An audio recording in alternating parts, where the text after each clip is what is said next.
প্রজন্ম ২৪ নামে news portal ও multimedia চালু হচ্ছে জেনে আমি আনন্দিত।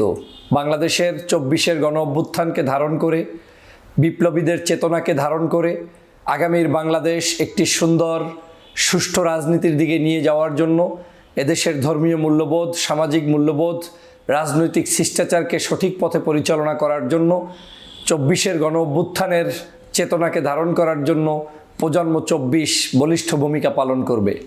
বাংলাদেশের গণমানুষের কথা ফুটে উঠবে প্রজন্ম ২৪-এর মাধ্যমে। আমি বিশ্বাস করি এই নামের সাথে তার কর্মের মিল থাকবে এবং এই কর্মের মধ্য দিয়েই বাংলাদেশকে একটি সুন্দরতম দেশ হিসাবে রূপান্তরিত করবে।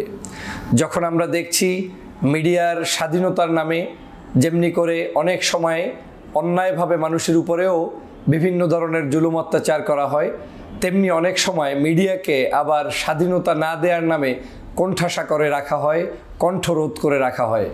আমি বিশ্বাস করি প্রজন্ম ২৪-এর এই জগৎটাতে কারো কোনো বাধা থাকবে না। নির্দ্বিধায় তারা দেশের কথা, মানুষের কথা, ধর্মের কথা, কর্মের কথা, জনগণের কথা ফুটিয়ে তুলবে। সবার প্রতি শুভকামনা। আবারও ধন্যবাদ।